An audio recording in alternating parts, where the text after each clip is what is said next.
ലൂക്കോസ് എഴുതിയ സുവിശേഷം അധ്യായം 1. ശ്രീമാനായ തെയോഫിലോസേ, ആദ്യം മുതൽ കണ്ട സാക്ഷികളും വചനത്തിന്റെ ശുശ്രൂഷകന്മാരുമായവർ നമ്മെ ഭരമേൽപ്പിച്ചതുപോലെ നമ്മുടെ ഇടയിൽ പൂർണ്ണമായി പ്രമാണിച്ചു വരുന്ന കാര്യങ്ങളെ വിവരിക്കുന്ന ഒരു ചരിത്രം ചമപ്പാൻ പലരും തുനിഞ്ഞിരിക്കുന്നുണ്ട്. നിനക്ക് ഉപദേശം ലഭിച്ചിരിക്കുന്ന വാർത്തയുടെ നിശ്ചയം നീ അറിയേണ്ടതിന് അത് ക്രമമായി എഴുതുന്നത് നന്നെന്ന് ആദ്യം മുതൽ സകലവും സൂക്ഷ്മമായി പരിശോധിച്ചിട്ട് എനിക്കും തോന്നിയിരിക്കുന്നു. യഹൂദ രാജാവായ ഹെരോദാവിന്റെ കാലത്ത് അബിയാക്കൂറിൽ സഖര്യാവെന്ന് പേരുള്ള ഒരു പുരോഹിതനുണ്ടായിരുന്നു. അവന്റെ ഭാര്യ അഹരോന്റെ പുത്രന്മാരിലൊരുത്തിയായിരുന്നു. അവൾക്ക് എലീസബത്ത് എന്ന പേർ. ഇരുവരും ദൈവസന്നിധിയിൽ നീതിയുള്ളവരും കർത്താവിന്റെ സകല കൽപ്പനകളിലും ന്യായങ്ങളിലും കുറ്റമില്ലാത്തവരെ നടക്കുന്നവരുമായിരുന്നു. എലീസബത്ത് മച്ചിയ കൊണ്ട് അവർക്ക് സന്തതിയില്ലാഞ്ഞു. ഇരുവരും വയസ്സേന്നവരുമായിരുന്നു. അവൻ കൂറിന്റെ ക്രമപ്രകാരം ദൈവസന്നിധിയിൽ പുരോഹിതനായി ശുശ്രൂഷ ചെയ്തു വരുമ്പോൾ പൗരോഹിത്യ മര്യാദ പ്രകാരം കർത്താവിന്റെ മന്ദിരത്തിൽ ചെന്ന് ധൂപം കാട്ടുവാൻ അവന് നറുക്ക് വന്നു. ധൂപം കാട്ടുന്ന നാഴികയിൽ ജനസമൂഹമൊക്കെയും പുറത്ത് പ്രാർത്ഥിച്ചുകൊണ്ടിരുന്നു. അപ്പോൾ കർത്താവിന്റെ ദൂതൻ ധൂപയിടത്തിന്റെ വലത്തുഭാഗത്ത് നിൽക്കുന്നവനായിട്ട് അവന് പ്രത്യക്ഷനായി. സഖര്യാവ് അവനെ കണ്ട് വിരമിച്ച് ഭയപരവശനായി. ദൂതൻ അവനോട് പറഞ്ഞത്, സഖര്യാവേ, ഭയപ്പെടേണ്ട, നിന്റെ പ്രാർത്ഥനയ്ക്ക് ഉത്തരമായി.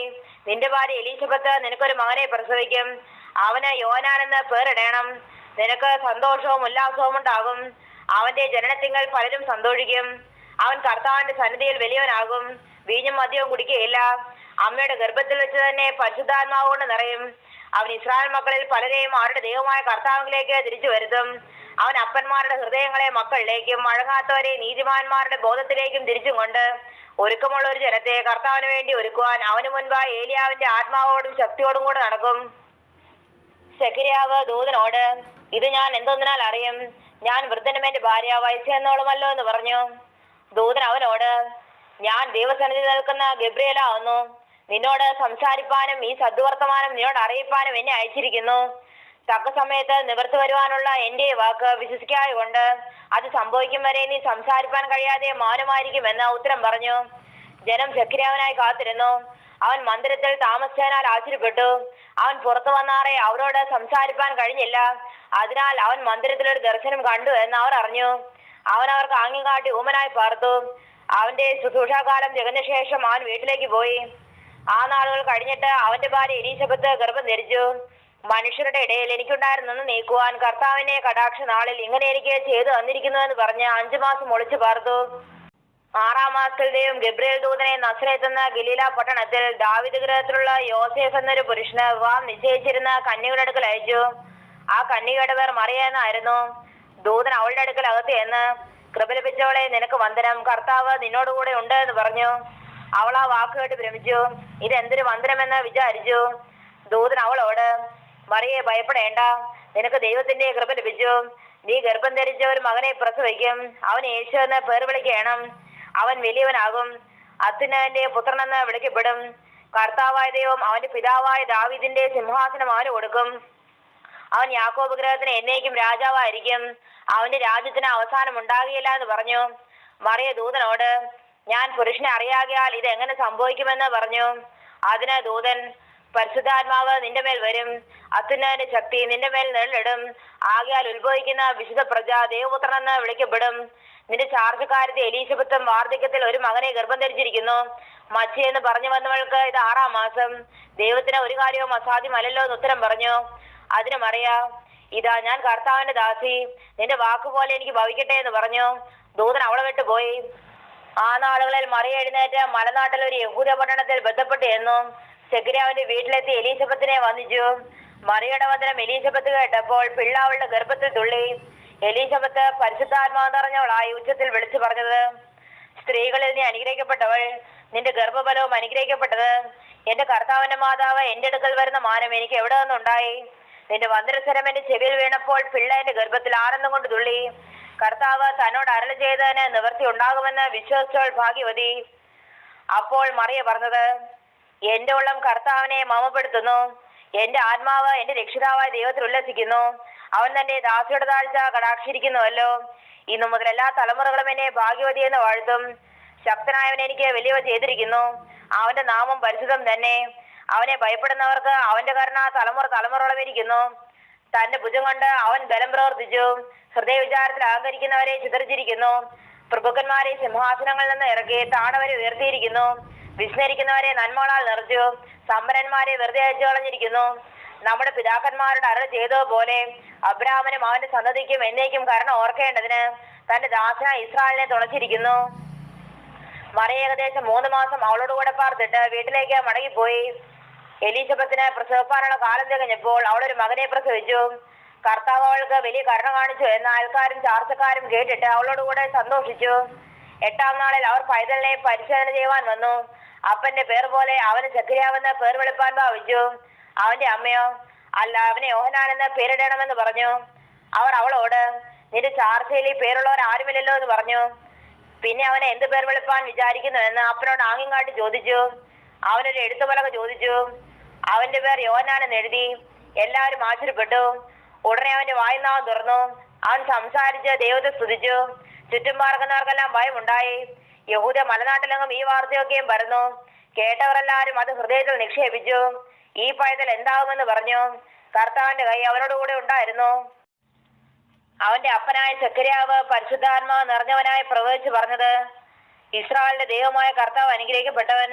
അവൻ തന്റെ ജനത്തെ സന്ദർശിച്ച് ഉദ്ധാരണം ചെയ്യുകയും ആദ്യം മുതൽ തന്നെ വിശുദ്ധ പ്രവാചകന്മാർ മുഖാന്തരം അരുളി ചെയ്ത പോലെ നമ്മുടെ ശത്രുക്കളുടെ വശത്തു നിന്നും നമ്മെ പയക്കുന്ന ഏവരുടെയും കയ്യിൽ നിന്നും നമ്മെ രക്ഷിപ്പാൻ തന്റെ ദാസനായ ദാവീദിന്റെ ഗൃഹത്തിൽ നമുക്ക് രക്ഷയുടെ കൊമ്പ് ഉയർത്തുകയും ചെയ്തിരിക്കുന്നത് നമ്മുടെ പിതാക്കന്മാരോട് കരുണ പ്രവർത്തിക്കേണ്ടതിനും നമ്മുടെ ശത്രുക്കളുടെ കയ്യിൽ നിന്ന് രക്ഷിക്കപ്പെട്ട് നാം ആയുഷ്കാലമൊക്കെയും ഭയം കൂടാതെ തിരുമുൻപിൽ വിശുദ്ധിയിലും നീതിയിലും തന്നെ ആരാധിപ്പാൻ നമുക്ക് കൃപ നൽകുമെന്ന് അവൻ നമ്മുടെ പിതാവായ എബ്രാഹാമിനോട് ചെയ്ത സത്യവും തന്റെ വിശുദ്ധ നിയമവും ഓർത്തതുകൊണ്ടുമാകുന്നു.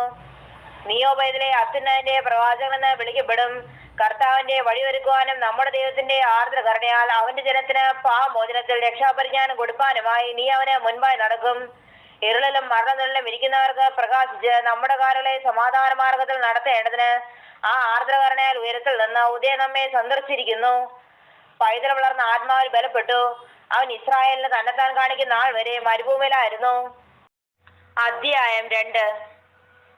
ആ കാലത്ത് ലോകമൊക്കെയും പേർ വഴിചാർത്തേണമെന്ന് ഔഗുസ്തോസ് കൈസരുടെ ആജ്ഞ പുറപ്പെട്ടു. കുറേന്യ സുറിയനാട് വാഴുമ്പോൾ ഈ 1-ാമത്തെ ചാർത്തലുണ്ടായി. എല്ലാവരും ചാർത്തപ്പെടേണ്ടതിന് താന്താന്റെ പട്ടണത്തിലേക്ക് യാത്രയായി. അങ്ങനെ യോസേഫും ദാവീദിന്റെ ഗൃഹത്തിലും കുലത്തിലുമുള്ളവനാകൊണ്ട് തനിക്ക് വിവാഹം നിശ്ചയിച്ചിരുന്ന മറിയ എന്ന ഗർഭിണിയായ ഭാര്യയോടും കൂടെ ചാർത്തപ്പെടേണ്ടതിന് ഗലീലയിലെ നസ്രേത്ത് പട്ടണം വിട്ടു. യഹൂദയിൽ ബെത്ലഹേം എന്ന ദാവീദൻ പട്ടണത്തിലേക്ക് പോയി. അവർ അവിടെ ഇരിക്കുമ്പോൾ അവൾക്ക് പ്രസവത്തിനുള്ള കാലം തികഞ്ഞു. അവൾ ആദ്യജാതനായ മകനെ പ്രസവിച്ചു. ശീലകൾ ചുറ്റി വഴിയമ്പലത്തിൽ അവർക്ക് സ്ഥലമില്ലാകിയാൽ പശുത്തൊട്ടിയിൽ കിടത്തി. അന്ന് ആ പ്രദേശ ഇടയന്മാർ രാത്രിയിൽ ആട്ടിൻകൂട്ടത്തെ കാവൽ കാത്ത് വെളിയിൽ പാർത്തിരുന്നു. അപ്പോൾ കർത്താവിന്റെ ഒരു ദൂതൻ അവരുടെ അരികെ നിന്നു. കർത്താവിന്റെ തേജസ് അവരെ ചുറ്റി മിന്നി. അവർ ഭയപരവശരായി തീർന്നു. ദൂതൻ അവരോട്, ഭയപ്പെടേണ്ട, സർവ്വജനത്തിനും ഉണ്ടാവാനുള്ള ഒരു മഹാസന്തോഷം ഞാൻ നിങ്ങളോട് സുവിശേഷിക്കുന്നു.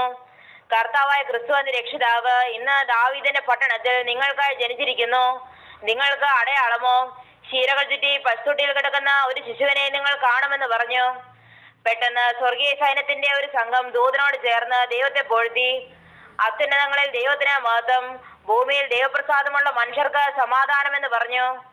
ദൂതന്മാർ അവരെ വിട്ട് സ്വർഗത്തിൽ പോയ ശേഷം ഇടയന്മാർ, നാം ബെത്ലഹേമോളം ചെന്ന് കർത്താവ് നമ്മോട് അറിയിച്ച ഈ സംഭവം കാണണമെന്ന് തമ്മിൽ പറഞ്ഞു. അവർ ബന്ധപ്പെട്ടെന്ന് മറിയയും യോസേഫിനെയും പശുത്തൊട്ടിയിൽ കിടക്കുന്ന ശിശുവിനെയും കണ്ടു. കണ്ട ശേഷം ഈ പൈതലിനെ കുറിച്ച് തങ്ങളോട് പറഞ്ഞ വാക്കറിയിച്ചു. കേട്ടവരെല്ലാരും ഇടയന്മാർ പറഞ്ഞതിനെ കുറിച്ച് ആശ്ചര്യപ്പെട്ടു. മറിയ വാർത്തയൊക്കെയും ഹൃദയത്തിൽ സംഗ്രഹിച്ച് ധ്യാനിച്ചുകൊണ്ടിരുന്നു. തങ്ങളോട് അറിയിച്ചതുപോലെ ഇടയന്മാർ കേട്ടെന്ന് കണ്ടതുമായ എല്ലാറ്റിനെയും കുറിച്ച് ദൈവത്തെ മഹത്വപ്പെടുത്തിയും പുകഴ്ത്തിയും കൊണ്ട് മടങ്ങിപ്പോയി.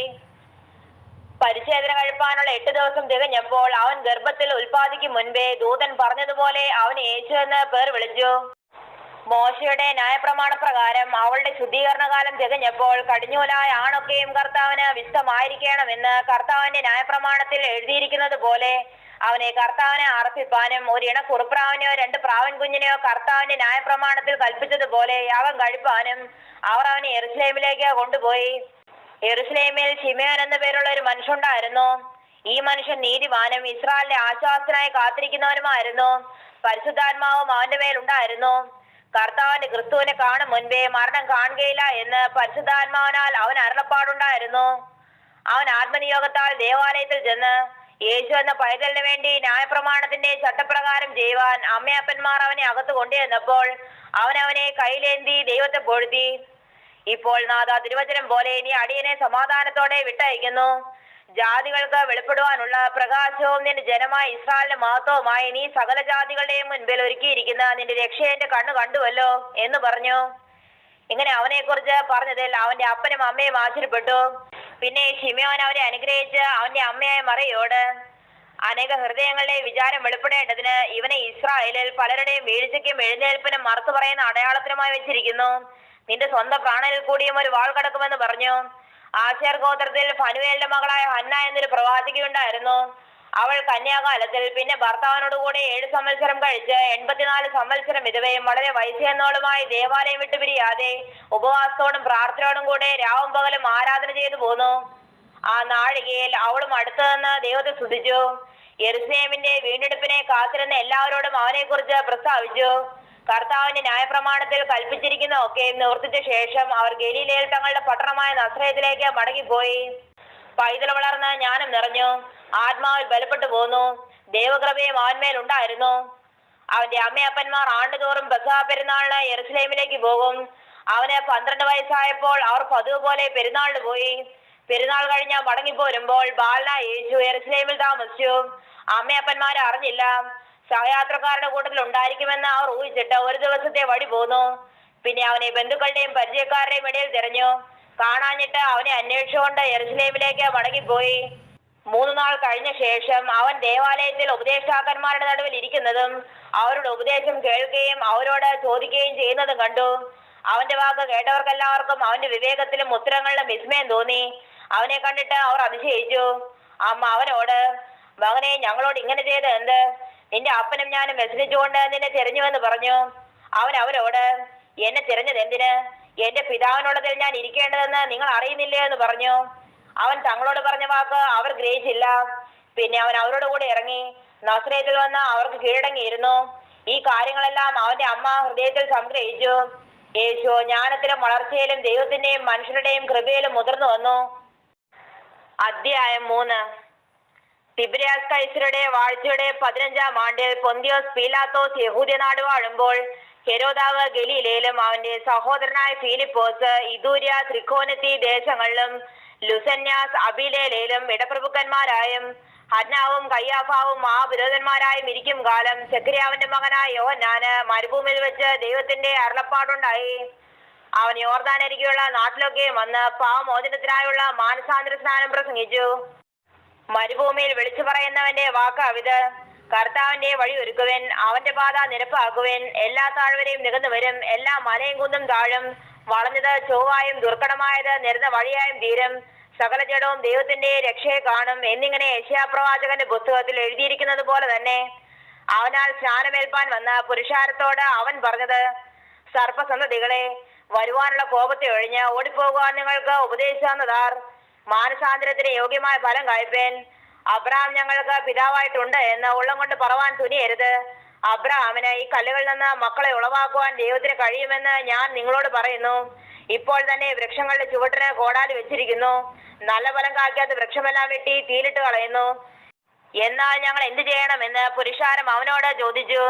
അതിന് അവൻ: 2 വസ്ത്രമുള്ളവൻ ഇല്ലാത്തവനോട് കേട്ടെ, ഭക്ഷണ സാധനങ്ങൾ ഉള്ളവനും അങ്ങനെ തന്നെ ചെയ്യട്ടെ എന്ന് ഉത്തരം പറഞ്ഞു. ചുങ്കക്കാരും സ്നാനമേൽപ്പാൻ വന്നു. ഗുരു, ഞങ്ങൾ എന്ത് ചെയ്യണമെന്ന് അവനോട് ചോദിച്ചു. നിങ്ങളോട് കൽപ്പിച്ചതിലധികമൊന്നും പിരിക്കരുത് എന്ന് അവൻ പറഞ്ഞു. പടജനവും അവനോട് ഞങ്ങൾ എന്ത് ചെയ്യണമെന്ന് ചോദിച്ചതിന്: ആരെയും ബലാത്കാരം ചെയ്യാതെയും ചതിയായ ഒന്നും വാങ്ങാതെയും നിങ്ങളുടെ ശമ്പളം മതിയെന്ന് വെപ്പീനെന്ന് അവരോട് പറഞ്ഞു. ജനം കാത്തു വന്നു. അവൻ ക്രിസ്തുവൻ എല്ലാവരും ഹൃദയത്തിൽ യോഹന്നാനെ കുറിച്ച് വിചാരിച്ചുകൊണ്ടിരിക്കുമ്പോൾ യോഹന്നാൻ എല്ലാവരോടും ഉത്തരം പറഞ്ഞത്: ഞാൻ നിങ്ങളെ വെള്ളം കൊണ്ട് സ്നാനം കഴിപ്പിക്കുന്നു, എന്നാൽ എന്നിലും ബലവാനായവൻ വരുന്നു. അവന്റെ ചെരുപ്പിന്റെ വാറ് അഴിപ്പാൻ ഞാൻ യോഗ്യനല്ല. അവൻ നിങ്ങളെ പരിശുദ്ധാത്മാവ് കൊണ്ടും തീ കൊണ്ടും സ്നാനം കഴിപ്പിക്കും. അവന് വീശുമുറം കയ്യിലുണ്ട്. അവൻ കളത്തെ മുറ്റും എടുപ്പാക്കി കോതമ്പ് കളപ്പുരയിൽ കൂട്ടിവെക്കുകയും പതിർ കെടാതെ തീയിലിട്ട് ചുട്ടുകളയുകയും ചെയ്യും. മറ്റു പലതും അവൻ പ്രബോധിപ്പിച്ചുകൊണ്ട് ജനത്തോട് സുവിശേഷം അറിയിച്ചു. എന്നാൽ ഇടപ്രഭുവായ ഹെരോദാവ് സഹോദരന്റെ ഭാര്യ ഹെരോദ് നിമിത്തവും ഹെരോദാവ് ചെയ്ത സകല ദോഷങ്ങൾ നിമിത്തവും യോഹന്നാൻ അവനെ ആക്ഷേപിക്കിയാൽ അതെല്ലാം ചെയ്തത് കൂടാതെ അവനെ തടവിലാക്കുകയും ചെയ്തു. ജനമെല്ലാം സ്നാനമേൽക്കുകയിൽ യേശുവും സ്നാനമേറ്റ് പ്രാർത്ഥിക്കുമ്പോൾ സ്വർഗം തുറന്നു. പരിശുദ്ധാത്മാവ് ദേഹരൂപത്തിൽ പ്രാവുന്ന പോലെ അവന്റെ മേൽ ഇറങ്ങി വന്നു. നീ എന്റെ പ്രിയപുത്രൻ, നിന്നിൽ ഞാൻ പ്രസാദിച്ചിരിക്കുന്നു എന്ന് സ്വർഗത്തിൽ നിന്ന് ഒരു ശബ്ദവുമുണ്ടായി. യേശുവിന് താൻ പ്രവൃത്തി ആരംഭിക്കുമ്പോൾ ഏകദേശം 30 വയസ്സായിരുന്നു. അവൻ യോസേഫിന്റെ മകൻ എന്ന് ജനം വിചാരിച്ചു. യോസേഫ് ഹേലിയുടെ മകൻ, ഹേലി മത്താത്തിന്റെ മകൻ, മത്താത്ത് ലേവിയുടെ മകൻ, ലേവി മെൽക്കിയുടെ മകൻ, മെൽക്കി എന്നായുടെ മകൻ, എന്നായി യോസേഫിന്റെ മകൻ, യോസേഫ് മത്തദ്യോസിന്റെ മകൻ, മത്തദ്യോസ് ആമോസിന്റെ മകൻ, ആമോസ് നാഹൂമിന്റെ മകൻ, നാഹൂം എസ്ലിയുടെ മകൻ, എസ്ലി നഗ്ഗായിയുടെ മകൻ, നഗ്ഗായി മയാത്തിന്റെ മകൻ, മയാത്ത് മത്തദ്യോസിന്റെ മകൻ, മത്തദ്യോസ് ഷെമയുടെ മകൻ, ഷെമൈ യോസേഫിന്റെ മകൻ, യോസേഫ് യോദയുടെ മകൻ, യോദ യോഹന്നാന്റെ മകൻ, യോഹന്നാൻ രേസയുടെ മകൻ, രേസ സെരോബാബേലിന്റെ മകൻ, സെരോബാബേൽ ശെലത്തിയേലിന്റെ മകൻ, ശെലത്തിയേൽ നേരിയുടെ മകൻ, നേരി മെൽക്കിയുടെ മകൻ, മെൽക്കി അദ്ദിയുടെ മകൻ, അദ്ദി കോസാമിന്റെ മകൻ, കോസാം എൽമാദാമിന്റെ മകൻ, എൽമാദാം ഏറിന്റെ മകൻ, ഏർ യോശുവിന്റെ മകൻ, യോശു എലിയേസറിന്റെ മകൻ, എലിയേസർ യോരീമിന്റെ മകൻ, യോരീം മത്താത്തിന്റെ മകൻ, മത്താത്ത് ലേവിയുടെ മകൻ, ലേവി ശിമയോന്റെ മകൻ, ശിമയോൻ യഹൂദയുടെ മകൻ, യഹൂദ യോസേഫിന്റെ മകൻ, യോസേഫ് യോനാമിന്റെ മകൻ, യോനാം ഇല്യാക്കീമിന്റെ മകൻ, ഇല്യാക്കീം മെല്യാവിന്റെ മകൻ, മെല്യാവ് മെന്നയുടെ മകൻ, മെന്ന മത്തത്തയുടെ മകൻ, മത്തത്ത നാദാന്റെ മകൻ, നാദാൻ ദാവീദിന്റെ മകൻ, ദാവീദ് ഇശായിയുടെ മകൻ,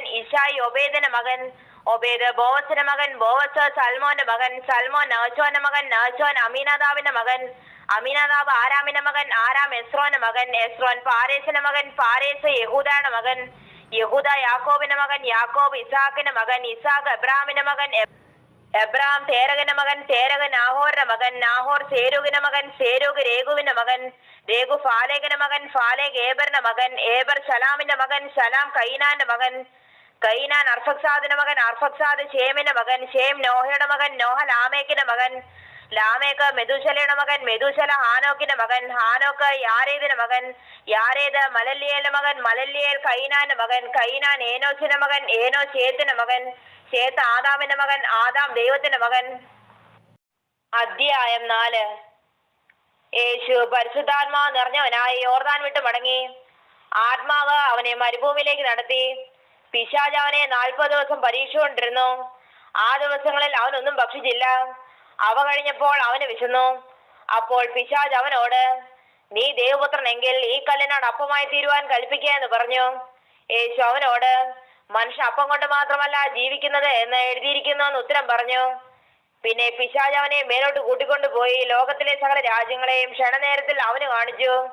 ഈ അധികാരമൊക്കെയും അതിന്റെ മഹത്വവും നിനക്ക് തരാം. അതെങ്ങനെ ഏൽപ്പിച്ചിരിക്കുന്നു? എനിക്ക് മനസ്സുള്ളവനെ ഞാൻ കൊടുക്കുന്നു. നീ എന്നെ നമസ്കരിച്ചാൽ അതെല്ലാം നിന്റേതാകുമെന്ന് അവനോട് പറഞ്ഞു. യേശു അവനോട്, നിന്റെ ദൈവമായ കർത്താവിനെ നമസ്കരിച്ച് അവനെ മാത്രമേ ആരാധിക്കാവൂ എന്ന് എഴുതിയിരിക്കുന്നു എന്ന് ഉത്തരം പറഞ്ഞു. പിന്നെ അവനെ യെരൂശലേമിലേക്ക് കൂട്ടിക്കൊണ്ടുപോയി ദേവാലയത്തിന്റെ അഗ്രത്തിന്മേൽ നിർത്തി അവനോട്, നീ ദൈവപുത്രനെങ്കിൽ ഇവിടെ നിന്ന് താഴോട്ട് ആടുക. നിന്നെ കാപ്പാൻ അവൻ തന്റെ ദൂതന്മാരോട് നിന്നെ കുറിച്ച് കൽപ്പിക്കുകയും നിന്റെ കാൽ കല്ലിനോട് തട്ടാതെ വണ്ണം അവർ നിന്നെ കയ്യിൽ താങ്ങിക്കൊള്ളുകയും ചെയ്യുമെന്ന് എഴുതിയിരിക്കുന്നുവല്ലോ എന്ന് പറഞ്ഞു. യേശു അവനോട്, നിന്റെ ദൈവമായ കർത്താവിനെ പരീക്ഷിക്കരുത് എന്ന് അരുളി ചെയ്തിരിക്കുന്നു എന്ന് ഉത്തരം പറഞ്ഞു. അങ്ങനെ പിശാച് സകല പരീക്ഷയും ജഗത്ത ശേഷം കുറെ കാലത്തേക്ക് അവനെ വിട്ടു മാറി. യേശു ആത്മാവിന്റെ ശക്തിയോടെ ഗലീലയ്ക്ക് മടങ്ങി ചെന്നു. അവന്റെ ശ്രുതി ചുറ്റുമുള്ള നാട്ടിലൊക്കെയും പരന്നു. അവൻ അവരുടെ പള്ളികളിൽ ഉപദേശിച്ചു. എല്ലാവരും അവനെ പ്രശംസിച്ചു. അവൻ വളർന്ന ആശ്രയത്തിൽ വന്നു. ശബ്ദത്തിൽ തന്റെ പതിവ് പോലെ പള്ളിയിൽ ചെന്ന് വായിപ്പാൻ എഴുന്നേറ്റ് വന്നു. യെശയ്യാപ്രവാചകന്റെ പുസ്തകം അവന് കൊടുത്തു. അവൻ പുസ്തകം വിടർത്തി. ദരിദ്രന്മാരോട് സുവിശേഷം അറിയിപ്പാൻ കർത്താവിനെ അഭിഷേകം ചെയ്യുകയാൽ അവന്റെ ആത്മാവ് എന്റെ മേലുണ്ട്. ബദ്ധന്മാർക്ക് വിടുതലും കുരുടന്മാർക്ക് കാഴ്ചയും പ്രസംഗിപ്പാനും പീഡിതന്മാരെ വിടുവിച്ചയപ്പാനും കർത്താവിന്റെ പ്രസാദവർഷം പ്രസംഗിപ്പാനും എന്നെ അയച്ചിരിക്കുന്നു എന്ന് എഴുതിയിരിക്കുന്ന സ്ഥലം കണ്ടു. പിന്നെ അവൻ പുസ്തകം മടക്കി ശുശ്രൂഷക്കാരനെ തിരികെ കൊടുത്തിട്ടിരുന്നു. പള്ളിയിലുള്ള എല്ലാവരുടെയും കണ്ണ് അവങ്കൽ പതിഞ്ഞിരുന്നു. അവൻ അവരോട്, ഇന്ന് നിങ്ങൾ എന്റെ വചനം കേൾക്കുകയിൽ ഈ തിരുവെഴുത്തിന് നിവൃത്തി വന്നിരിക്കുന്നു എന്ന് പറഞ്ഞു തുടങ്ങി. എല്ലാവരും അവനെ പോഴ്ത്തി. അവന്റെ വായിൽ നിന്ന് പുറപ്പെട്ട ലാവണ്യ വാക്കുകൾ നിമിത്തം ആശ്ചര്യപ്പെട്ടു. ഇവൻ യോസേഫിന്റെ മകനല്ലയോ എന്ന് പറഞ്ഞു. അവൻ അവരോട്, വൈദ്യ, നിന്നെ തന്നെ സൗഖ്യമാക്കുക എന്നുള്ള പഴഞ്ചൊല്ലും കവർണ്ണഭൂമിയിലുണ്ടായി കേട്ടതെല്ലാം നീ നിന്റെ പിതൃനഗരത്തിലും ചെയ്യുക എന്നും നിങ്ങൾ എന്നോട് പറയും നിശ്ചയം. ഒരു പ്രവാചകൻ തന്നെ പിതൃനഗരത്തിൽ സമ്മതനല്ല എന്ന് ഞാൻ സത്യമായിട്ട് നിങ്ങളോട് പറയുന്നു എന്ന് പറഞ്ഞു. ഏലിയാവിന്റെ കാലത്ത് ആകാശം 3 ആണ്ടും 6 മാസവും അടഞ്ഞിട്ട് ദേശത്തെങ്ങും മഹാക്ഷാമുണ്ടായപ്പോൾ ഇസ്രായേൽ പല വിധവമാർ ഉണ്ടായിരുന്നു എന്ന് ഞാൻ യഥാർത്ഥമായി നിങ്ങളോട് പറയുന്നു. എന്നാൽ സീദോനിലെ സെരപ്തിയിൽ ഒരു വിധവയുടെ അടുക്കിലേക്കല്ലാതെ അവരെല്ലാവരുടെയും അടുക്കിലേക്ക് ഏലിയാവിനെ അയച്ചില്ല. ആവണ്ണം എലീശ പ്രവാചകന്റെ കാലത്ത് ഇസ്രായേലിൽ പല കുഷ്ഠരോഗികളുണ്ടായിരുന്നു. സുറിയാക്കാരനായ നയമാനല്ലാതെ അവരാരും ശുദ്ധമായില്ല എന്ന് മോൻ പറഞ്ഞു. പള്ളിയിലുള്ളവർ ഇത് കേട്ടിട്ട് എല്ലാവരും കോപം നിറഞ്ഞവരെ എഴുന്നേറ്റു. അവനെ പട്ടണത്തിന് പുറത്താക്കി അവരുടെ പട്ടണം പണിതിരുന്ന മലയുടെ വക്കോളം കൊണ്ടുപോയി തലകീഴായി തള്ളിയിടുവാൻ ഭാവിച്ചു. അവനോ അവരുടെ നടുവിൽ കൂടി കടന്നുപോയി. അനന്തരം അവൻ ഗലീലയിലെ ഒരു പട്ടണമായ കവർണഹൂമിൽ ചെന്ന് ശബ്ബത്തിൽ അവരെ ഉപദേശിച്ചു പോന്നു. അവന്റെ വചനം അധികാരത്തോടെ ആകിയാൽ അവർ അവന്റെ ഉപദേശത്തിൽ വിസ്മയിച്ചു. അവിടെ പള്ളിയിൽ അശുദ്ധബോധം ബാധിച്ച ഒരു മനുഷ്യനുണ്ടായിരുന്നു. അവൻ നസ്രാനെ യേശുവെ വിടൂ, ഞങ്ങൾക്ക് നിനക്ക് തമ്മിൽ എന്ത്? ഞങ്ങളെ നശിപ്പിപ്പാൻ വന്നിരിക്കുന്നുവോ? നീ ആരെന്ന് ഞാൻ അറിയുന്നു, ദൈവത്തിന്റെ പരിശുദ്ധൻ തന്നെയെന്ന് ഉറക്കെ നിലവിളിച്ചു. മിണ്ടരുത്, അവനെ വിട്ടു പോക എന്ന് യേശു അതിനെ ശാസിച്ചപ്പോൾ ഭൂതമാനെ നടുവിൽ തള്ളിയിട്ട് കേടൊന്നും വരുത്താതെ അവനെ വിട്ടുപോയി. എല്ലാവർക്കും വിസ്മയമുണ്ടായി. ഈ വചനം എന്ത്? അധികാരത്തോടും ശക്തിയോടും കൂടെ അവൻ അശുദ്ധാത്മാക്കളോട് കൽപ്പിക്കുന്നു, അവ പുറപ്പെട്ടു പോകുന്നു എന്ന് തമ്മിൽ പറഞ്ഞുകൊണ്ടിരുന്നു. അവന്റെ ശ്രദ്ധയെ ചുറ്റുമുള്ള നാടകം പരന്നു. അവൻ പള്ളിയിൽ നിന്ന് ഇറങ്ങി ശീമോന്റെ വീട്ടിൽ ചെന്നു. ശീമോന്റെ അമ്മാവിയമ്മ കട്ടിൽ തിരം കൊണ്ട് വലഞ്ഞിരിക്കിയാൽ അവർ അവൾക്ക് വേണ്ടി അവനോട് അപേക്ഷിച്ചു. അവൻ അവളെ കുനിഞ്ഞു നോക്കി ജ്വരത്തെ ശ്വാസിച്ചു. അത് അവളെ വിട്ടു മാറി. അവൾ ഉടനെ എഴുന്നേറ്റ് അവനെ ശുശ്രൂഷിച്ചു. സൂര്യൻ അസ്തമിക്കുമ്പോൾ നാനാവ്യാധികൾ പിടിച്ച ദീനക്കാരുള്ളവരൊക്കെയും അവരെ അവന്റെ അടുക്കൽ കൊണ്ടുവന്നു. അവൻ ഓരോരുത്തരുടെ മേൽ കൈവച്ച് അവരെ സൗഖ്യമാക്കി. പലരിൽ നിന്നും ഭൂതങ്ങൾ നീ ദൈവപുത്രനായ ക്രിസ്തു എന്ന് നിലവിളിച്ച് പറഞ്ഞുകൊണ്ട് പുറപ്പെട്ടു പോയി. താൻ ക്രിസ്തു എന്ന് അവ അറിയുകൊണ്ട് മിണ്ടുവാൻ അവൻ സമ്മതിക്കാതെ അവയെ ശാസിച്ചു. നേരം വെളുത്തപ്പോൾ അവൻ പുറപ്പെട്ട് ഒരു നിർജ്ജന സ്ഥലത്തേക്ക് പോയി. പുരുഷാരമോനെ തിരഞ്ഞ് അവന്റെ അരികത്ത് വന്ന് തങ്ങളെ വിട്ടു പോകാതിരിപ്പാൻ അവനെ തടുത്തു. അവൻ അവരോട്, ഞാൻ മറ്റുള്ള പട്ടണങ്ങളിലും ദൈവരാജ്യം സുവിശേഷിക്കേണ്ടതാവുന്നു, ഇതിനായിട്ടല്ലോ എന്നെ അയച്ചിരിക്കുന്നത് എന്ന് പറഞ്ഞു. അങ്ങനെ അവൻ ഗലീലയിലെ പള്ളികളിൽ പ്രസംഗിച്ചു പോന്നു. അധ്യായം 5. അവൻ ഗന്നേസരത്ത് തടാകത്തിന്റെ കരയിൽ നിൽക്കുമ്പോൾ പുരുഷാരം ദൈവവചനം കേൾക്കേണ്ടതിന് അവനെ തിക്കിക്കൊണ്ടിരിക്കൽ 2 പടക് കരയ്ക്കടുത്ത് നിൽക്കുന്നത് അവൻ കണ്ടു. അവയിൽ നിന്ന് മീൻപിടിക്കാർ ഇറങ്ങി വല കഴുകുകയായിരുന്നു. ആ പടകുകളിൽ ശീമോനുള്ളതായി ഒന്നിൽ അവൻ കയറി കരയിൽ നിന്ന് അല്പം നീക്കണമെന്ന് അവനോട് അപേക്ഷിച്ചു. അങ്ങനെ അവൻ പടകിലിരുന്ന് പുരുഷാരത്തെ ഉപദേശിച്ചു.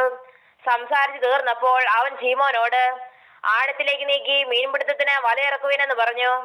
അതിന് ശീമോൻ, നാഥാ, ഞങ്ങൾ രാത്രി മുഴുവനും അധ്വാനിച്ചിട്ടും ഒന്നും കിട്ടിയില്ല. എങ്കിലും നിന്റെ വാക്കിന് ഞാൻ വലയിറക്കാമെന്ന് ഉത്തരം പറഞ്ഞു. അവർ അങ്ങനെ ചെയ്തപ്പോൾ പെരുത്ത മീൻകൂട്ടം അകപ്പെട്ട് വല കീറാറായി. അവർ മറ്റേ പടകിലുള്ള കൂട്ടാളികൾ വന്ന് സഹായിപ്പാൻ അവരെ മാടി വിളിച്ചു. അവർ വന്ന് പടക് 2 മുങ്ങുമാറാകുവോളം നിറച്ചു.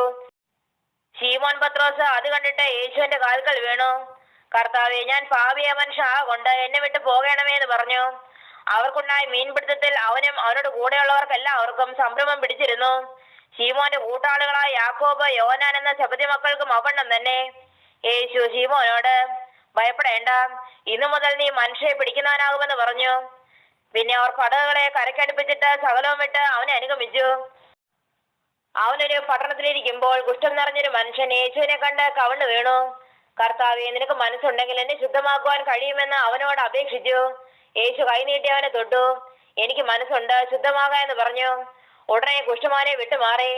അവൻ അവനോട്, ഇതാരോടും പറയരുത്, എന്നാൽ പോയി നിന്നെ തന്നെ പുരോഹിതനെ കാണിച്ച് അവർക്ക് സാക്ഷ്യത്തിനായി മോശ കൽപ്പിച്ചതുപോലെ നിന്റെ ശുദ്ധീകരണത്തിലുള്ള വഴിപാട് അർപ്പിക്കുക എന്ന് അവനോട് കൽപ്പിച്ചു. എന്നാൽ അവനെ കുറിച്ചുള്ള വർത്തമാനം അധികം പരന്നു. വളരെ പുരുഷാരം വചനം കേൾക്കേണ്ടതിനും തങ്ങളുടെ വ്യാധികൾക്ക് സൗഖ്യം കിട്ടേണ്ടതിനും കൂടി വന്നു. അവനോ നിർജ്ജനദേശത്ത് വാങ്ങിപ്പോയി പ്രാർത്ഥിച്ചു കൊണ്ടിരുന്നു. അവനൊരു ദിവസം ഉപദേശിക്കുമ്പോൾ ഗലീലയിലും യഹൂദയിലുമുള്ള സകല ഗ്രാമത്തിൽ നിന്നും യെരൂശലേമിൽ നിന്നും വന്ന പരീശന്മാരും ന്യായശാസ്ത്രിമാരും അവിടെ ഇരുന്നിരുന്നു. സൗഖ്യമാക്കുവാൻ കർത്താവിന്റെ ശക്തി അവനോടുകൂടെ ഉണ്ടായിരുന്നു. അപ്പോൾ ചില ആളുകൾ പക്ഷവാതം പിടിച്ച ഒരു മനുഷ്യനെ കിടക്കയിൽ എടുത്തുകൊണ്ട് വന്നു. അവനെ അകത്തു കൊണ്ടുവന്ന് അവന്റെ മുൻപിൽ വെപ്പാൻ ശ്രമിച്ചു. പുരുഷാരം ഹേതുവായി അവനെ അകത്തു കൊണ്ടുവരുവാൻ വഴി കാണാഞ്ഞിട്ട് പുറമേൽ കയറി ഓടി നീക്കി അവനെ കിടക്കയുടെ നടുവിൽ യേശുവിന്റെ മുൻപിൽ ഇറക്കി വെച്ചു. അവരുടെ വിശ്വാസം കണ്ടിട്ട് അവൻ, മനുഷ്യ, നിന്റെ പാപങ്ങൾ മോചിച്ചു വന്നിരിക്കുന്നു എന്ന് പറഞ്ഞു. ശാസ്ത്രിമാരും പരീശന്മാരും, ദൈവദൂഷണം പറയുന്ന ഇവനാർ? ദൈവം ഒരുവനല്ലാതെ പാപങ്ങളെ മോചിപ്പാൻ കഴിയുന്നവനാർന്ന് ചിന്തിച്ചു തുടങ്ങി. യേശു അവരുടെ ചിന്തകളെ അറിഞ്ഞ അവരോട്, നിങ്ങൾ ഹൃദയത്തിൽ ചിന്തിക്കുന്ന എന്ത്? നിന്റെ പാപങ്ങൾ മോചിച്ചു വന്നിരിക്കുന്നു എന്ന് പറയുന്നതോ എഴുന്നേറ്റ് നടക്ക എന്ന് പറയുന്നതോ ഏതാകുന്നു എളുപ്പമെന്ന് ചോദിച്ചു. എങ്കിലും ഭൂമിയിൽ പാപങ്ങളെ മോചിപ്പാൻ മനുഷ്യപുത്രന് അധികാരമുണ്ട് എന്ന് നിങ്ങൾ അറിയേണ്ടതിന് അവൻ പക്ഷപാതക്കാരനോട്, എഴുന്നേറ്റ് കിടക്കയെടുത്ത് വീട്ടിലേക്ക് പോക എന്ന് ഞാൻ നിന്നോട് പറയുന്നു എന്ന് പറഞ്ഞു. ഉടനെ അവർ കാണുകയെ അവൻ എഴുന്നേറ്റ് താൻ കിടന്ന കിടക്കയെടുത്ത് ദൈവത്തെ മഹത്വീകരിച്ചുകൊണ്ട് വീട്ടിലേക്ക് പോയി. എല്ലാവരും വിസ്മയം കൊണ്ട് ദൈവത്തെ മഹത്വപ്പെടുത്തി ഭയം നിറഞ്ഞവരായി. ഇന്ന് നാം അപൂർവ കാര്യങ്ങളെ കണ്ടു എന്ന് പറഞ്ഞു. അതിനുശേഷം അവൻ പുറപ്പെട്ടു. ലേവി എന്നു പേരുള്ള ഒരു ചുങ്കക്കാരൻ ചുങ്കസ്ഥലത്ത് ഇരിക്കുന്നത് കണ്ടു. എന്നെ അനുഗമിക്കാൻ അവനോട് പറഞ്ഞു. അവൻ സകലവും വിട്ട് എഴുന്നേറ്റ് അവനെ അനുഗമിച്ചു. ലേവി തന്റെ വീട്ടിൽ അവനൊരു വലിയ വിരുന്നൊരുക്കി. ചുങ്കക്കാരും മറ്റ് വലിയൊരു പുരുഷാരും അവരുടെ കൂടെ പന്തിയിലിരുന്നു. പരീശന്മാരും അവരുടെ ശാസ്ത്രിമാരും അവന്റെ യക്ഷന്മാരോട്, നിങ്ങൾ ചുങ്കക്കാരോടും പാപികളോടും കൂടെ തിന്നുകുടിക്കുന്നത് എന്തെന്ന് പറഞ്ഞ് പിറുപിറുത്തു. യേശു അവരോട്, ദീനക്കാർക്കല്ലാതെ സൗഖ്യമുള്ളവർക്ക് വൈദ്യനെ കൊണ്ട് ആവശ്യമില്ല. ഞാൻ നീതിമാന്മാരെ അല്ല പാപികളെ എത്രേ മാനസാന്തരത്തിന് വിളിപ്പാൻ വന്നിരിക്കുന്നത് എന്ന് ഉത്തരം പറഞ്ഞു. അവർ അവനോട്, യോനാൻ യക്ഷന്മാർ കൂടെ ഉപദേശിച്ച് പ്രാർത്ഥന കഴിച്ചു വരുന്നു. പരീശന്മാരുടെ യക്ഷന്മാരും അങ്ങനെ തന്നെ ചെയ്യുന്നു. നിന്റെ യക്ഷന്മാരോ തിന്നുകയും കുടിക്കുകയും ചെയ്യുന്നു എന്ന് പറഞ്ഞു. യേശു അവരോട്, മണവാളൻ തോഴമക്കാരുടെ കൂടെയുള്ളപ്പോൾ അവരെ ഉപവാസം ചെയ്യിപ്പാൻ കഴിയുമോ? മണവാളൻ അവരെ വിട്ടുപിരിയേണ്ടുന്ന കാലം വരും. അന്ന് ആ കാലത്ത് അവർ ഉപവസിക്കുമെന്ന് പറഞ്ഞു. ഒരു ഉപമയും അവരോട് പറഞ്ഞു. ആരും കോടിത്തുണിക്കണ്ടം കീറിയെടുത്ത് പഴയ വസ്ത്രത്തോട് ചേർത്ത് തുന്നുമാറില്ല. തുന്നിയാലോ പുതിയത് കീറുകയും പുതിയ കണ്ടം പഴയതിനോട് ചേരാതിരിക്കുകയും ചെയ്യും. ആരും പുതുവീഞ്ഞ് പഴയ തുരുത്തിയിൽ പകരുമാറില്ല. പകർന്നാൽ പുതുവീഞ്ഞ് തുരുത്തിയെ പൊളിച്ച് ഒടുങ്ങിപ്പോകും, തുരുത്തി നശിച്ചു പോകും. പുതുവീഞ്ഞ് പുതിയ തുരുത്തിയിൽ അത്രേ പകർന്നു വെക്കേണ്ടത്. പിന്നെ പഴയത് കുടിച്ചിട്ട് ആരും പുതിയത് ഉടനെ ആഗ്രഹിക്കുന്നില്ല. പഴയതേറെ നല്ലതെന്ന് പറയും. അധ്യായം 6. ഒരു ശബത്തിലാൻ വെളുഭൂമിയിൽ കൂടി കടന്നു പോകുമ്പോൾ അവന്റെ യക്ഷന്മാർ കതിർ പറിച്ച് കൈകൊണ്ട് തിരുമ്മി തിന്നു. പരീശന്മാരിൽ ചിലർ ശബത്തിൽ വേദമല്ലാത്തത് നിങ്ങൾ ചെയ്യുന്നത് എന്തെന്ന് പറഞ്ഞു. യേശു അവരോട്, ദാവീദ് തനിക്കും കൂടെയുള്ളവർക്കും വിശന്നപ്പോൾ ചെയ്ത് എന്ത്? അവൻ ദേവാലയത്തിൽ ചെന്ന് പുരോഹിതന്മാർ മാത്രമല്ലാതെ ആരും തിന്നരുതാത്ത കാഴ്ചയപ്പം വാങ്ങി തിന്നുകയും കൂടെയുള്ളവർക്ക് കൊടുക്കുകയും ചെയ്തു എന്നുള്ളത് നിങ്ങൾ വായിച്ചിട്ടില്ലയോ എന്ന് ഉത്തരം പറഞ്ഞു. മനുഷ്യപുത്രൻ ശബത്തിനും കർത്താവാകുന്നു എന്നും അവരോട് പറഞ്ഞു. മറ്റൊരു ശബത്തിൽ അവൻ പള്ളിയിൽ ചെന്ന് ഉപദേശിക്കുമ്പോൾ വലങ്കൈ വരണ്ടുള്ള ഒരു മനുഷ്യൻ അവിടെ ഉണ്ടായിരുന്നു. ശാസ്ത്രിമാരും പരീശന്മാരും അവനെ കുറ്റം ചുമത്തുവാൻ സംഗതി കിട്ടേണ്ടതിന് അവൻ ശബത്തിൽ സൗഖ്യമാക്കുമോ എന്ന് നോക്കിക്കൊണ്ടിരുന്നു. അവരുടെ വിചാരം അറിഞ്ഞിട്ട് അവൻ വരണ്ട കൈയുള്ള മനുഷ്യനോട്, എഴുന്നേറ്റ് നടുവിൽ നിൽക്ക എന്ന് പറഞ്ഞു. അവൻ എഴുന്നേറ്റ് നിന്നു. യേശു അവരോട്, ഞാൻ നിങ്ങളോട് ഒന്ന് ചോദിക്കട്ടെ, ശബത്തിൽ നന്മ ചെയ്യുകയോ തിന്മ ചെയ്യുകയോ ജീവനെ രക്ഷിക്കുകയോ നശിപ്പിക്കുകയോ ഏത് വിഹിതമെന്ന് പറഞ്ഞു. അവരെല്ലാം ചുറ്റും നോക്കിയിട്ട് ആ മനുഷ്യനോട് കൈ നീട്ടുക എന്ന് പറഞ്ഞു. അവൻ അങ്ങനെ ചെയ്തു. അവന്റെ കൈക്ക് സൗഖ്യം വന്നു. അവരോ ഭ്രാന്ത് നിറഞ്ഞവരായ യേശുവിനെ എന്ത് ചെയ്യേണ്ടു എന്ന് തമ്മിൽ ആലോചന കഴിച്ചു. ആ കാലത്ത് അവൻ പ്രാർത്ഥിക്കേണ്ടതിന് ഒരു മലയിൽ ചെന്ന് ദൈവത്തോടുള്ള പ്രാർത്ഥനയിൽ രാത്രി കഴിച്ചു. നേരം വെളുത്തപ്പോൾ അവൻ ശിഷ്യന്മാരെ അടുക്കെ വിളിച്ചു. അവരിൽ 12 പേരെ തിരഞ്ഞെടുത്തു. അവർക്ക് അപ്പോസ്തലന്മാർ എന്നും പേർ വിളിച്ചു. അവർ ആരെന്നാൽ, പത്രോസ് എന്ന് അവൻ പേർ വിളിച്ച ശീമോൻ, അവന്റെ സഹോദരനായ അന്ത്രയാസ്, യാക്കോബ്, യോഹന്നാൻ, ഫിലിപ്പോസ്, ബർത്തലോമായി, മത്തായി, തോമാസ്, അൽഫായുടെ മകനായ യാക്കോബ്, എരിവുകാരനായ ശീമോൻ, യാക്കോബിന്റെ സഹോദരനായ യൂദ, ദ്രോഹിയായി തീർന്ന ഇസ്കരിയോത്ത് യൂദ എന്നിവർ തന്നെ. അവൻ അവരോട് കൂടെ ഇറങ്ങി സമഭൂമിയിൽ നിന്നു. അവൻ ശിഷ്യന്മാരുടെ കൂട്ടവും യഹൂദിൽ എല്ലായിടത്തു നിന്നും യെരൂശലേമിൽ നിന്നും സോർ സീദോൻ എന്ന സമുദ്ര തീരങ്ങളിൽ നിന്നും അവന്റെ വചനം കേൾപ്പാനും രോഗശാന്തി കിട്ടുവാനും വന്ന ബഹുപുരുഷാരവും ഉണ്ടായിരുന്നു. അശുദ്ധാത്മാക്കൾ ബാധിച്ചവരും സൗഖ്യം പ്രാപിച്ചു. ശക്തി അവരിൽ നിന്ന് പുറപ്പെട്ട് എല്ലാവരെയും സൗഖ്യമാക്കുക കൊണ്ട് പുരുഷാരമൊക്കെയും അവനെ തൊടുവാൻ ശ്രമിച്ചു. അനന്തരം അവൻ ശിഷ്യന്മാരെ നോക്കി പറഞ്ഞത്, ദരിദ്രന്മാരായ നിങ്ങൾ ഭാഗ്യവാന്മാർ, ദൈവരാജ്യം നിങ്ങൾക്കുള്ളത്. ഇപ്പോൾ വിശക്കുന്നവരായ നിങ്ങൾ ഭാഗ്യവാന്മാർ, നിങ്ങൾക്ക് തൃപ്തി വരും. ഇപ്പോൾ കരയുന്നവരായ നിങ്ങൾ ഭാഗ്യവാന്മാർ, നിങ്ങൾ ചിരിക്കും. മനുഷ്യപുത്രൻ നിമിത്തം മനുഷ്യർ നിങ്ങളെ ദ്വേഷിച്ച് ഭ്രഷ്ടരാക്കി നിന്ദിച്ച് നിങ്ങളുടെ പേർ വിടക്കെന്ന് തള്ളുമ്പോൾ നിങ്ങൾ ഭാഗ്യവാന്മാർ. ആ നാളിൽ സന്തോഷിതുള്ളുവൻ. നിങ്ങളുടെ പ്രതിഫലം സ്വർഗത്തിൽ വലിയത്. അവരുടെ പിതാക്കന്മാർ പ്രവാചകന്മാരോട് അങ്ങനെ തന്നെ ചെയ്തുവല്ലോ. എന്നാൽ സമ്പന്നന്മാരായ നിങ്ങൾക്ക് അയ്യോ കഷ്ടം, നിങ്ങളുടെ ആശ്വാസം നിങ്ങൾക്ക് ലഭിച്ചു പോയല്ലോ. ഇപ്പോൾ തൃപ്തന്മാരായ നിങ്ങൾക്ക് അയ്യോ കഷ്ടം, നിങ്ങൾക്ക് വിശക്കും. ഇപ്പോൾ ചിരിക്കുന്നവരായ നിങ്ങൾക്ക് അയ്യോ കഷ്ടം, നിങ്ങൾ ദുഃഖിച്ചു കരയും. സകല മനുഷ്യരും നിങ്ങളെ പുകഴ്ത്തി പറയുമ്പോൾ നിങ്ങൾക്ക് അയ്യോ കഷ്ടം, അവരുടെ പിതാക്കന്മാർ കള്ളപ്രവാചകന്മാരെ അങ്ങനെ ചെയ്തുവല്ലോ. എന്നാൽ കേൾക്കുന്നവരായ നിങ്ങളോട് ഞാൻ പറയുന്നത്, നിങ്ങളുടെ ശത്രുക്കളെ സ്നേഹിപ്പൻ, നിങ്ങളെ പഴിക്കുന്നവർക്ക് ഗുണം ചെയ്യുവൻ, നിങ്ങളെ ശപിക്കുന്നവരെ അനുഗ്രഹിപ്പൻ, നിങ്ങളെ ദുഷിക്കുന്നവർക്ക് വേണ്ടി പ്രാർത്ഥിപ്പൻ. നിന്നെ ഒരു ചകട്ടത്ത് അടിക്കുന്നവന് മറ്റേതും കാണിച്ചു കൊടുക്കാം. നിന്റെ പൊതുപ്പെടുത്തു കളയുന്നവന് വസ്ത്രവും തടുക്കരുത്. നിന്നോട് ചോദിക്കുന്നവനും കൊടുക്കാം. നിനക്കുള്ളത് എടുത്തു കളയുന്നവരോട് മടക്കി ചോദിക്കരുത്. മനുഷ്യർ നിങ്ങൾക്ക് ചെയ്യണമെന്ന് നിങ്ങൾ ഇച്ഛിക്കുന്നത് പോലെ തന്നെ അവർക്കും ചെയ്യുവേൻ. നിങ്ങളെ സ്നേഹിക്കുന്നവരെ സ്നേഹിച്ചാൽ നിങ്ങൾക്ക് എന്ത് ഉപചാരം കിട്ടും? പാപികളും തങ്ങളെ സ്നേഹിക്കുന്നവരെ സ്നേഹിക്കുന്നുവല്ലോ. നിങ്ങൾക്ക് നന്മ ചെയ്യുന്നവർക്ക് നന്മ ചെയ്താൽ നിങ്ങൾക്ക് എന്ത് ഉപചാരം കിട്ടും? പാപികളും അങ്ങനെ തന്നെ ചെയ്യുന്നുവല്ലോ. മടക്കി വാങ്ങിക്കൊള്ളാമെന്ന് നിങ്ങൾ ആശിക്കുന്നവർക്ക് കടം കൊടുത്താൽ നിങ്ങൾക്ക് എന്ത് കിട്ടും? പാപികളും കുറയാതെ മടക്കി വാങ്ങേണ്ടതിന് പാപികൾക്ക് കടം കൊടുക്കുന്നുവല്ലോ. നിങ്ങളോ ശത്രുക്കളെ സ്നേഹിപ്പൻ, അവർക്ക് നന്മ ചെയ്യുവൻ, ഒന്നും പകരം വെച്ചിക്കാതെ കടം കൊടുപ്പൻ. എന്നാൽ നിങ്ങളുടെ പ്രതിഫലം വളരെയാകും. നിങ്ങൾ അത്യുന്നതന്റെ മക്കളാകും. അവൻ നന്ദി കെട്ടവരോടും ദുഷ്ടന്മാരോടും ദയാലുവല്ലോ. അങ്ങനെ നിങ്ങളുടെ പിതാവ് മനസ്സലിവുള്ളവനാകുന്നത് പോലെ നിങ്ങളും മനസ്സലിവുള്ളവരാകുവൻ. വിധിക്കരുത്, എന്നാൽ നിങ്ങളെ വിധിക്കുകയില്ല. ശിക്ഷിക്കുക, വിധിക്കരുത്, എന്നാൽ നിങ്ങൾക്കും ശിക്ഷാവിധി ഉണ്ടാകുകയില്ല. വിടുവൻ, എന്നാൽ നിങ്ങളെ വിടുവിക്കും. കൊടുപ്പൻ, എന്നാൽ നിങ്ങൾക്ക് കിട്ടും. അമർത്തിക്കുലുക്കി കവിയുന്നൊരു നല്ല അളവ് നിങ്ങളുടെ മടിയിൽ തരും. നിങ്ങൾ അളക്കുന്ന അളവിനാൽ നിങ്ങൾക്ക് അളന്നു കിട്ടും. അവനൊരു ഉപമയും അവരോട് പറഞ്ഞു. കുരുടനെ വഴികാട്ടുവാൻ കഴിയുമോ? ഇരുവരും കുഴിയിൽ വീഴുകയില്ലയോ? ശിക്ഷൻ ഗുരുവിന് മേലെയല്ല, അഭ്യാസം തികഞ്ഞവൻ എല്ലാം ഗുരുവിനെ പോലെ ആകും. എന്നാൽ നീ സഹോദരന്റെ കണ്ണിലെ കരട് നോക്കുകയും സ്വന്തം കണ്ണിലെ കോൽ വിചാരിക്കാതിരിക്കുകയും ചെയ്യുന്നത് എന്ത്? അല്ല, സ്വന്തം കണ്ണിലെ കോൽ നോക്കാതെ സഹോദരാ നില്ല്, നിന്റെ കണ്ണിലെ കരടെടുത്ത് കളയട്ടെ എന്ന് സഹോദരനോട് പറവാൻ നിനക്ക് എങ്ങനെ കഴിയും? കപടഭക്തിക്കാരാ, മുൻപേ സ്വന്തം കണ്ണിലെ കോലെടുത്ത് കളക, എന്നാൽ സഹോദരന്റെ കണ്ണിലെ കരട് എടുത്തു കളവാൻ വെടിപ്പായി കാണുമല്ലോ. ആകാത്ത ഫലം കായ്ക്കുന്ന നല്ല വൃക്ഷമില്ല, നല്ല ഫലം കായ്ക്കുന്ന ആകാത്ത വൃക്ഷവുമില്ല. ഏത് വൃക്ഷത്തെയും ഫലം കൊണ്ടറിയാം. മുകളിൽ നിന്ന് അത്തിപ്പഴം ശേഖരിക്കുകയും ഞെരിഞ്ഞിൽ നിന്ന് മുന്തിരിങ്ങ പറിക്കുകയും ചെയ്യുമാറില്ലല്ലോ. നല്ല മനുഷ്യൻ തന്റെ ഹൃദയത്തിലെ നല്ല നിക്ഷേപത്തിൽ നിന്ന് നല്ലത് പുറപ്പെടുവിക്കുന്നു. ദുഷ്ടൻ ദോഷമായിൽ നിന്ന് ദോഷം പുറപ്പെടുവിക്കുന്നു. ഹൃദയത്തിൽ നിറഞ്ഞു കവിയുന്നല്ലോ വായ പ്രസ്താവിക്കുന്നത്. നിങ്ങൾ എന്നെ കർത്താവേ കർത്താവേ എന്ന് വിളിക്കുകയും ഞാൻ പറയുന്നത് ചെയ്യാതിരിക്കുകയും ചെയ്യുന്ന എന്ത്? എന്റെ അടുക്കൽ വന്ന് എന്റെ വചനം കേട്ട് ചെയ്യുന്നവനെല്ലാം ഇന്നവനോട് തുല്യനെന്ന് ഞാൻ കാണിച്ചു തരാം. ആഴെ കുഴിച്ച് പാറമേൽ അടിസ്ഥാനം ഇട്ട് വീട് പണിയുന്ന മനുഷ്യനോട് അവൻ തുല്യൻ. വെള്ളപ്പൊക്കമുണ്ടായിട്ട് ഒഴുക്ക് വീട്ടിനോടടിച്ചു, എന്നാൽ അത് നല്ലവണ്ണം പണിതിരിക്കൊണ്ട് അത് ഇളകിപ്പോയില്ല. കേട്ടിട്ട് ചെയ്യാത്തവനോ അടിസ്ഥാനം കൂടാതെ മണ്ണിന്മേൽ വീട് പണിത മനുഷ്യനോട് തുല്യൻ.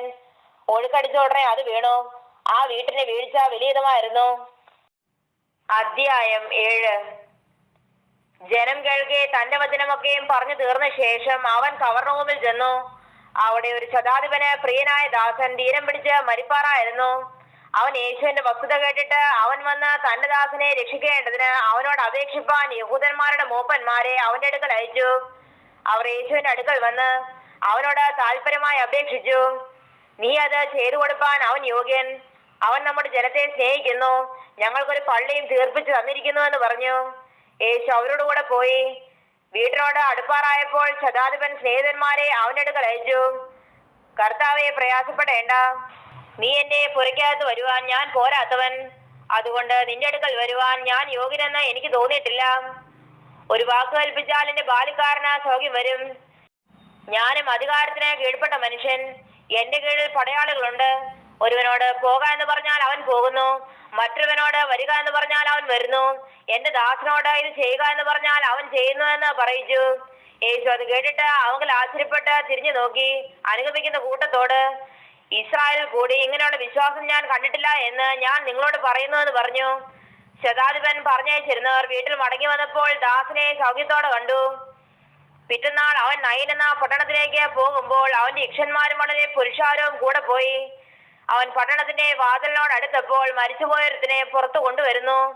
അവൻ അമ്മയ്ക്ക് ഏകജാതനായ മകൻ, അവളോ വിധവയായിരുന്നു. പട്ടണത്തിലെ ഒരു വലിയ പുരുഷാരവും അവളോടുകൂടെ ഉണ്ടായിരുന്നു. അവളെ കണ്ടിട്ട് കർത്താവ് മനസ്സലിഞ്ഞ് അവളോട് കരയണ്ട എന്ന് പറഞ്ഞു. അവൻ അടുത്ത് ചെന്ന് മഞ്ചം തൊട്ടു ചുമക്കുന്നവർ നിന്നു. ബാലിക്കാരെ എഴുന്നേൽക്ക എന്ന് ഞാൻ നിന്നോട് പറയുന്നു എന്ന് അവൻ പറഞ്ഞു. മരിച്ചവൻ എഴുന്നേറ്റിരുന്ന് സംസാരിക്കുവാൻ തുടങ്ങി. അവനെ അമ്മയ്ക്ക് ഏൽപ്പിച്ചു കൊടുത്തു. എല്ലാവർക്കും ഭയം പിടിച്ചു. ഒരു വലിയ പ്രവാചകൻ നമ്മുടെ ഇടയിൽ എഴുന്നേറ്റിരിക്കുന്നു, ദൈവം തന്റെ ജനത്തെ സന്ദർശിച്ചിരിക്കുന്നു എന്ന് പറഞ്ഞ് ദൈവത്തെ മഹത്വീകരിച്ചു. അവനെ കുറിച്ചുള്ള ഈ ശ്രുതി യഹൂദയിലൊക്കെയും ചുറ്റുമുള്ള നാടകം പരന്നു. ഇതൊക്കെയും യോഹന്നാൻ യക്ഷന്മാർ അവരോട് അറിയിച്ചു. എന്നാൽ യോഹന്നാൻ തന്റെ യക്ഷന്മാരിൽ രണ്ടുപേരെ വിളിച്ച് കർത്താവിന്റെ അടുക്കൽ അയച്ചു. വരുവാനുള്ളവൻ നീയോ, അല്ല ഞങ്ങൾ മറ്റൊരുത്തനെ കാത്തിരിക്കണമോ എന്ന് പറയിച്ചു. ആ പുരുഷന്മാർ അവന്റെ അടുക്കൽ വന്ന്, വരുവാനുള്ളവൻ നീയോ, അല്ല ഞങ്ങൾ മറ്റൊരുത്തനെ കാത്തിരിക്കണമോ എന്ന് ചോദിപ്പാൻ യോഹന്നാൻ സ്നാപകൻ ഞങ്ങളെ നിന്റെ അടുക്കൽ അയച്ചിരിക്കുന്നു എന്ന് പറഞ്ഞു. ആ നാഴികയിൽ അവൻ വ്യാധികളും ദണ്ഡങ്ങളും ദുരാത്മാക്കളും പിടിച്ച് പലരെയും സൗഖ്യമാക്കുകയും പല കുരുടന്മാർക്കും കാഴ്ച നൽകുകയും ചെയ്തിട്ട് അവരോട്, കുരുടർ കാണുന്നു, മുടന്തർ നടക്കുന്നു, കുഷ്ഠരോഗികൾ ശുദ്ധരായി തീരുന്നു, ചെകിടർ കേൾക്കുന്നു, മരിച്ചവർ ഉയർത്തെഴുന്നേൽക്കുന്നു, ദരിദ്രന്മാരോട് സുവിശേഷം അറിയിക്കുന്നു എന്നിങ്ങനെ നിങ്ങൾ കാണുകയും കേൾക്കുകയും ചെയ്യുന്നത് യോഹന്നാനിൽ ചെന്ന് അറിയിപ്പീൻ. എന്നാൽ എങ്കിൽ ഇടറിപ്പോകാത്തവൻ ഭാഗ്യവാനെന്ന് ഉത്തരം പറഞ്ഞു. യോഹന്നാന്റെ ദൂതന്മാർ പോയ ശേഷം അവൻ പുരുഷാരത്തോട് യോഹന്നാനെ കുറിച്ച് പറഞ്ഞു തുടങ്ങിയത്, നിങ്ങൾ എന്ത് കാണുവാൻ മരുഭൂമിയിലേക്ക് പോയി?